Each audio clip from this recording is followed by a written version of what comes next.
On Sunday, September 10th, 2023, Groundzero360 hosted a special exhibition opening at St Bonaventure University's Regina A Quick Arts Centre to commemorate the 22nd anniversary of the 9/11 attacks.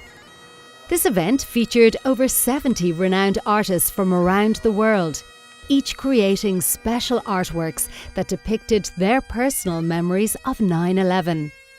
Among these artists were notable figures such as Sean Scully, Hughie O'Donoghue, Nicola McLean, Eamon Coleman, James Searles, Michael Collins and Jim Fitzpatrick, all of whom showcased their work at this significant occasion.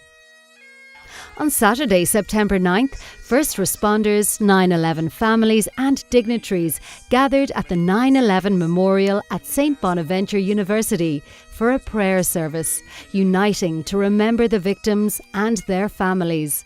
During the event, Father Michael Duffy delivered a moving speech, sharing his memories of the legendary FDNY chaplain, Father Michael Judge.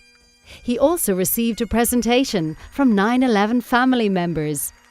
I think Father Michael Judge's legacy will be his pastoral approach to people, his connection with people. As I said, he never wrote a book or gave a great lecture or anything like that, but everybody felt connected to him. He was everybody's best friend. When anything happened to anybody he knew, they'd get on the phone and tell him. Baptism, death, someone in the hospital, anything significant in their lives, they wanted him to be part of it. SBU President Dr. Gingrich was presented with an honour. And in his address, he emphasised the importance of educating his students about 9/11 and ensuring they remember the events surrounding the terror attacks.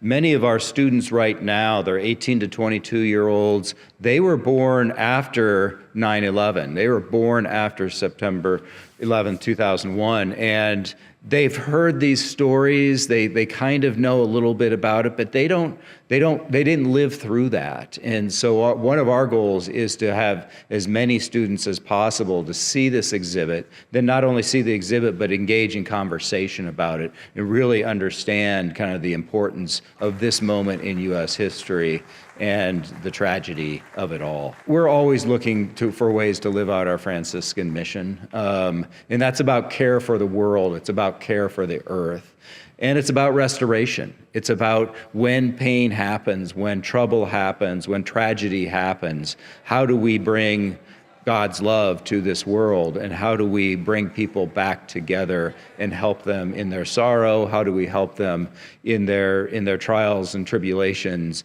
And how do we bring a sense of joy back to our great community here? And I see this exhibit as being one way that we can really restore relationships and restore a sense of love and joy in a world that's often feels very painful and very hurtful and very negative. We're bringing that sense of joy back.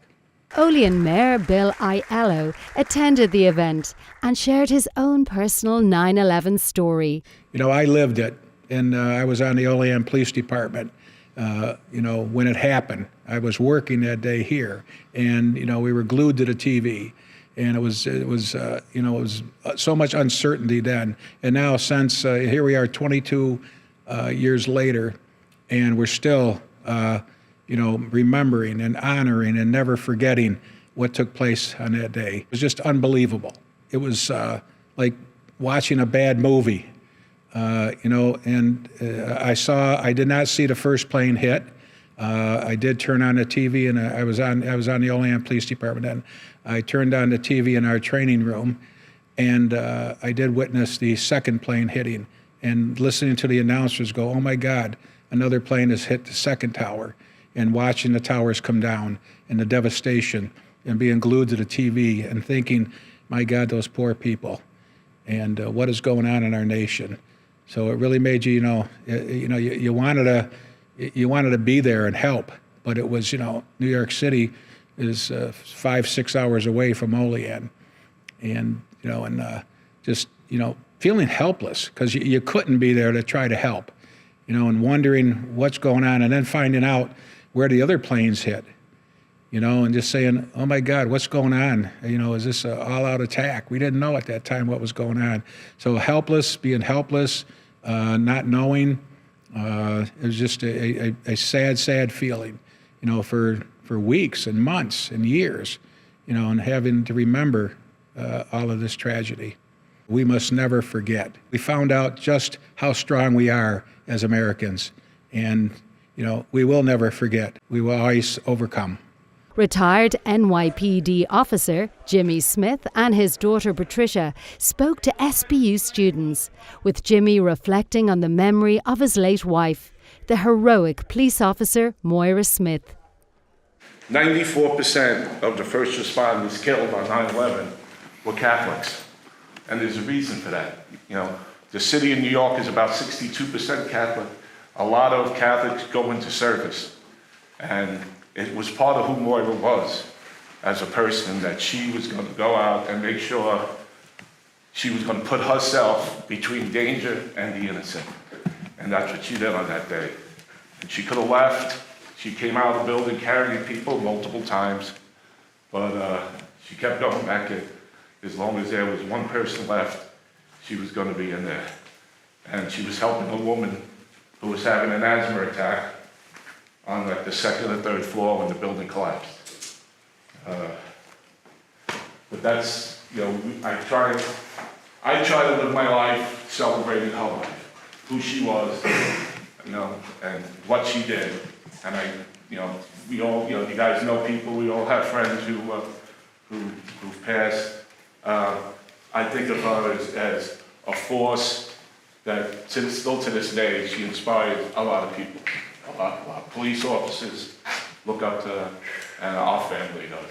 Maggie McDonnell, also present at the commemoration. Tonight we had an opportunity to listen to people tell their 9/11 stories, and it hits home.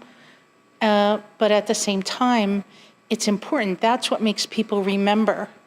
If you don't touch them personally, if the stories and the pictures that they see and everything in the exhibit, if they can't connect with it, they're not going to remember the exhibit. They're not going to remember 9/11, and they won't remember Brian and all the others that died that day.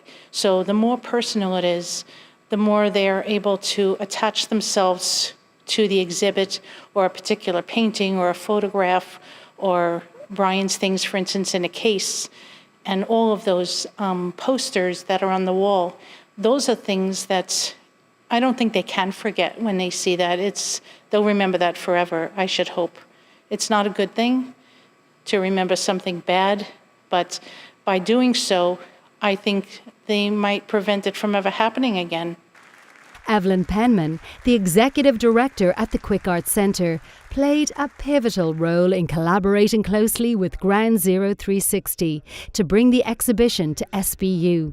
Not only is it an exhibition that has been seen around the world by many people, but the connections to St Bonaventure and to the Franciscan life here at St Bonaventure, it just brings it all together.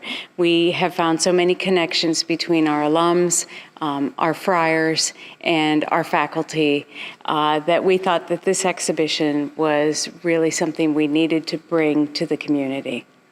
Honoured guest and Groundzero360 ambassador Dolores McCall was given a special presentation at the event. A book about Father Michael Judge that has been put together, and we'd like to give that to you as well. Again, just a small token of our great appreciation. Thank you so much. For you. I appreciate that very much. Thank you. Thank you. The exhibition will be on display at the Quick Arts Centre until December 2023.